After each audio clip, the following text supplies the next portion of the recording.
Gracias por la sintonía y bienvenido o bienvenida a aquella persona que se ha integrado en este momento.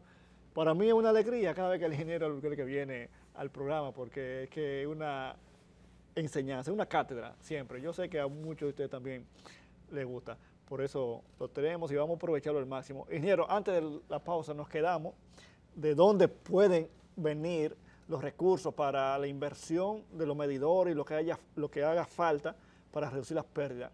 Mencionábamos el oro.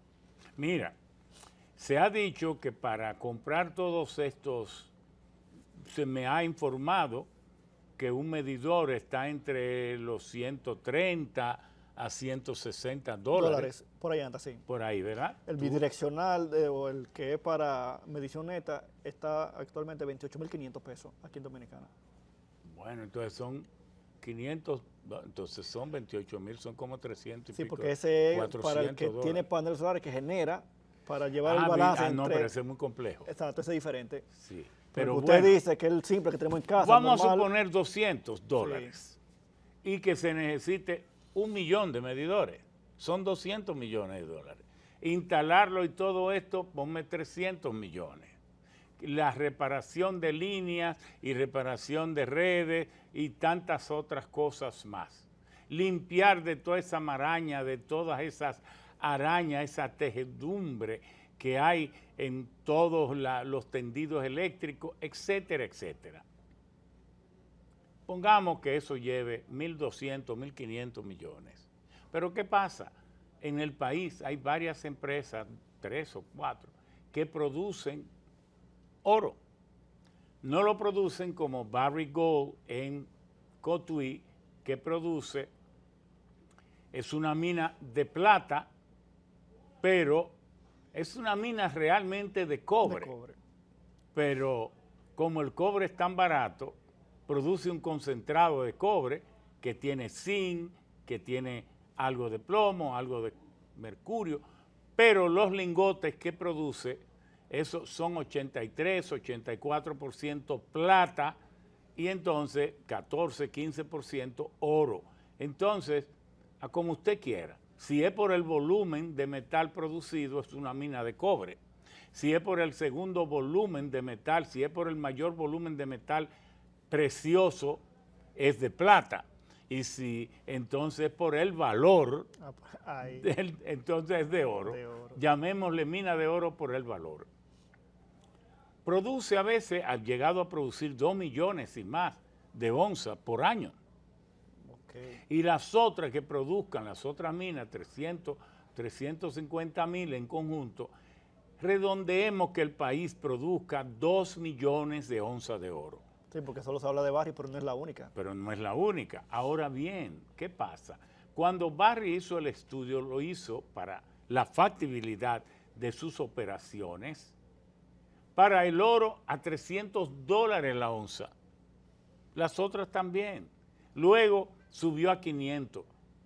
Pero es que hoy está a 1.700 dólares la onza, 1.720 estaba y ayer. Subiendo. Y subiendo, que predigo que va a llegar a 2.000 dólares. Entonces, tú que eres ingeniero, doctor en ingeniería, Nico, ¿se debe a una patente que desarrolló Barrick Gold de la subida del precio? No. ¿Se debe a que las otras empresas hayan subido o a una reducción drástica de costos? No, no se debe a nada que ellos hayan hecho, sino a algo externo. A lo externo, a que a la incertidumbre del mundo, algo hasta peligroso, que el mundo esté nervioso, que la gente se sienta insegura, que los inversionistas busquen refugio. Refugio más seguro. Entonces, y se debe también a la mayor demanda de oro, porque se está consumiendo mucho oro en todos los aparatos y aditamentos de inteligencia artificial, en los convertidores catalíticos de los 400 y tantos millones de automóviles que se producen en el mundo, de diversidad de tecnología, bien, y también del mundo del oro odontológico, del oro que se comen, porque médicos también. No, y de alimentos. ¿Sabe que el oro se lo comen en la India? Ah, yo le he escuchado de ustedes, sí, que lo No, comentado. claro, Sí. y es significativa la cantidad de polvo de oro que en una nación donde hay 1.300 millones, no todos le echan polvo de oro a la comida, pero con que haya unos cuantos curiosos de 20 o 30 millones, en ya... Se hacen varias libras. No, entonces, pero el oro se atesora y ahora el aumento de la demanda de oro para atesoramiento es extraordinaria. Casi la mitad se está atesorando. Entonces, estoy seguro, tan seguro que me atrevo a predecir que a final de este año, principio del otro, el oro estará por los 1.900, 2.000 dólares. Si no se debe a mérito de las empresas, si se debe a una situación mundial dentro de la cual está siendo afectado el pueblo dominicano, el dueño del subsuelo. Entonces, no es justo con una España y con una Europa que está grabando. En España se está grabando la banca comercial. Y cuando la banca fue a discutir con el ministro de Hacienda el tema de los aumentos de impuestos, le dijeron sí, vamos a afectar las comisiones que ustedes cobran y los intereses que cobran y los vamos a sancionar si le transmiten eso a sus clientes. Okay. Porque lo que entendemos es que todos tenemos que arrimar el hombro, y dice Pedro Sánchez, el presidente de España, arrimar el hombro no es un eslogan, es una obligación. En estos momentos, y como está Europa ahora. Claro, entonces es una obligación que estas empresas que están explotando nuestro oro arrimen el hombro. Pero, ¿sabe a quién le están cobrando también impuestos por ganancias excesivas? A las empresas vinculadas a la energía. O si ustedes están ganando tanto dinero, vengan y arrimen el hombro. Si España, un país ultracapitalista ante República Dominicana, miembro del G20 y del G11, pero si Europa también en sentido general, si Estados Unidos lo hace, seremos nosotros un país precapitalista, un país con el 40% de su población sumido en miseria, con una clase media que es la única que paga impuestos, que vamos a tener miedo cuando el mundo entero nos está dando el respaldo porque lo está haciendo. Sí. Seremos nosotros los únicos que vamos a preferir favorecer la barrigol y olvidarnos de la gente que lo está necesitando, olvidarnos de la crisis eléctrica que tenemos encima. En vez de ponerle un precio tope, vamos a ir a pedirle favores a la barrigol. Préndanos una plantita que tenemos, oiga, o adelanten los impuestos. Pero esa genuflexión, ese hincarnos ante la barrigol, ¿por qué, señor presidente? Pero ¿por qué vamos a hacer eso? Mire, Lili le ponía impuestos a los azúcar cuando tenían precios excesivos. Horacio Vázquez lo hizo. Lo hizo el gobierno de intervención cuando los precios en la Primera Guerra Mundial, los precios del azúcar subieron enormemente. Presidente, lo hizo Horacio Vázquez, lo hizo Trujillo, lo hizo Balaguer, lo hizo Juan Bosch, lo hizo su papá, lo hizo cuando le cobró los 34 millones de dólares a la Gulf and Western. El padre José Rafael Abinader, que era contralor de la República, le cayó atrás, le dio seguimiento a lo que había hecho Charles Blunden con la Gulf and Western, que era la dueña de la que hoy es el Central Romana, y tuvo que pagar 34 millones de dólares en tiempo de Don Antonio, cuando un Volkswagen se compraba nuevecito con 3,000 pesos. Hay que saber qué representaría hoy. Bueno.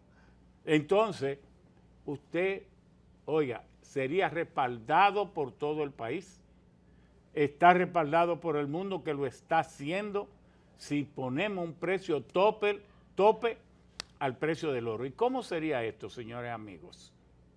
Bueno, que se pasa una ley por el Congreso, ningún partido se va a atrever a negarse, porque va a ser una ley. De hecho, la ley, ya yo se la entregué al presidente en septiembre del 2020, porque el oro estaba a 1.900 en el 2020, Sí, ya llegó. se la entregamos, se lo estamos recordando. Entonces, por favor, anímese, envíe esta ley para que el precio tope para el oro que se produzca aquí sea $900 la tonelada y aún así, perdón, la onza de oro, y aún así ganarían enormemente porque hoy lo que están es lavando Literalmente. oro no en agosto, no. No están haciendo su agosto, están haciendo agosto en julio, pero hace tiempo que están haciendo su agosto, lavando oro con oro, y el pueblo dominicano sin participar de esta fiesta. Eso es un crimen dejar eso así. ¿Y cuál es el tope que Entonces, tienen ahora? si son 2 millones de onzas de oro las que se producen al año, y tendríamos el oro a 1.800, serían $900 por onza. Y eso serían 1.800 millones de dólares. Pero para todos los años que el oro esté por encima Exacto. de ese precio. Y si baja a 1.300, pues tendríamos en vez de 1.800, 800 millones de dólares. Pero si el oro sube como todo parece, y el mundo no parece que irá a una paz de remanso, parece que esto se nos va a complicar, lamentablemente. Cuando no es una pandemia, es otra pandemia más pequeña, es una guerra, es un problema, es una inflación, es una amenaza de recesión mundial. y de estaflación. Esta inflación, exacto. Entonces estamos hablando de que vemos muy claro que este proyecto de ley le resolvería, el presidente manda el proyecto de ley, primero hace una exposición al país de la crisis verdadera que tiene el sector eléctrico, cómo esto hay que resolverlo para que el país pueda avanzar. Sin electricidad no hay progreso. La electricidad genera demasiados costos hundidos, pérdidas hundidas, es desastrosa. Entonces, después que haga esto, diga, entonces estoy enviando al Congreso para que se haga una aprobación patriótica en un tiempo récord, estudiándolo bien, pero en un tiempo récord. Pues esto no hay mucho que estudiarle.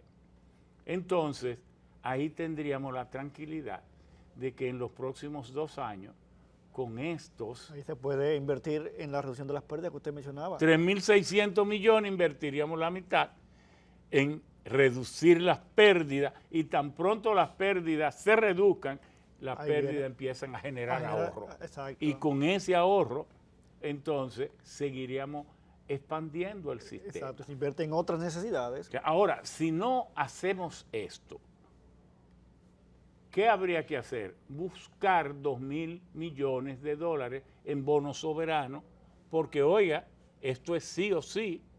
El presidente no puede seguir ignorando ese discurso que le estamos sugiriendo con ese plan que tiene que presentarle al país, porque hasta ahora lo que hay es incertidumbre.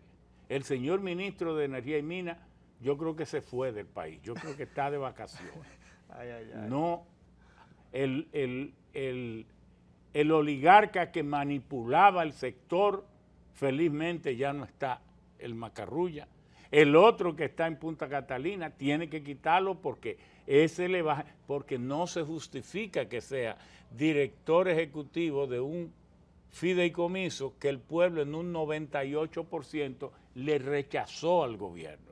Se está buscando problemas innecesarios, cuando lo que deberíamos ya es limpiar esto, porque cumple 2 años y la gente espera cambios. No tal vez cambio de personaje, eso a nosotros no estamos buscando que se cambie a nadie en persona. que se cambien actitudes y que se acciones. deje de entregarle el país a la oligarquía. Cambio de acciones. que Cambio se de vea. acciones y de ideología, Sí. porque en esto está claro que hay una ideología de ultraderecha que favorece a la oligarquía en la dirección de todos los temas fundamentales de la economía para que se beneficie y siga ahogando al país. Y eso no es aceptable en este país. Ese giro hacia la ultraderecha que en el PRM nunca se planteó. Eso se está aplicando ahora en el poder, pero antes era todo lo contrario, porque éramos de un corte socialista, con prudencia, centro izquierda, sin extremismo, favoreciendo primero la gente, Como era el la eslogan solución de José de Peña Gómez. de primero Peña la Gómez. gente. Yo pienso que eso es lo que debemos decir para el tema interno. Y entonces sobre los combustibles, que es otro tema fundamental, estudiar ya, en vez de estar dando subsidios, quite exoneraciones y exenciones.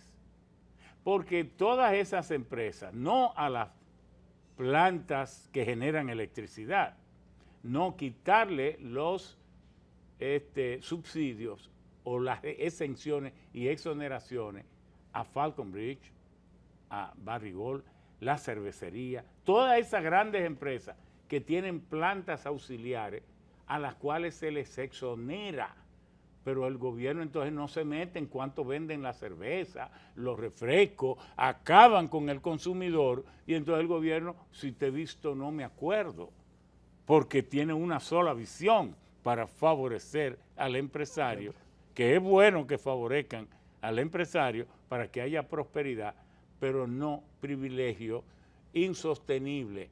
Mientras a la gente se le castiga con aumentos de quitarle subsidio, duplicarle factura, entonces saber la gente que las empresas grandes reciben combustible exonerados. Libre de impuestos. Pero que eso pasa de los 30 o 40 mil millones de pesos. Entonces, en vez de usted, meta a todo el mundo en cintura. Meta en cintura lo que más cintura tienen, porque el pueblo no tiene cintura. Tiene la barriga seca. Por eso tuvo su razón de ser en algún momento. En el Esas 92, exenciones. en el 92 y 93, cuando venían las empresas al país a instalarse, y antes mucho más, ¿por qué se justificaba que tuviesen contratos que les asegurara una serie de exenciones? Porque aquí había un desorden impositivo. Aquí habían tasas arancelarias de hasta 400%.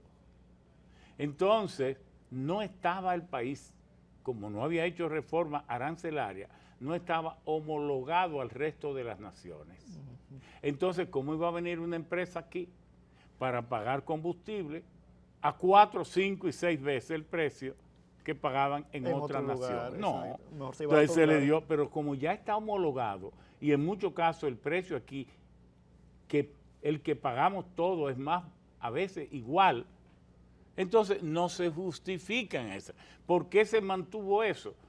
Nosotros éramos senadores, pedimos que eso se eliminara, pero no compraban a los otros senadores y diputados para mantener esos privilegios. Fue que los compraron. Entonces se hizo también la reforma tributaria y ya dejó de tener sentido esos contratos que daban franquicia y otorgaban redenciones fiscales y tributarias, dejaron de tener sentido. Entonces, ya todas esas cosas, ¿qué deben mantenerse? Que, por ejemplo, las plantas generadoras de electricidad, que son las básicas del país, generadores en base, no paguen impuestos. Porque si pagan impuestos, aumenta la tarifa. va a aumentar la tarifa. Pero estas empresas que no tienen controles de precios y que ganan lo que ellos quieran porque ellos tienen oligopolio y si no son monopolio, ¿cómo el gobierno puede estar exonerándole nada a esa gente con un país homologado arancelaria y tributariamente con el resto del mundo? Eso no tiene sentido, eso debe eliminarse y eso va a ser. Pero por otra parte, el Ministerio de Industria y Comercio que publique, que le informe al país cómo está aplicando esos subsidios para que mañana no surja un escándalo y que también informen por qué no quita de la fórmula cosas que no tienen sentido. Exacto. Y que se vienen pidiendo hace tiempo, eso sí que del GAL, del gasto por administración de la ley, otros costos que no se sabe qué son. Vamos a limpiar el país para que le demos un respiro a la gente. Por favor, esta es nuestra propuesta al presidente, de la manera más definitiva y más en firme que podamos hacer. Vamos a hacer un corte y al retorno continuamos.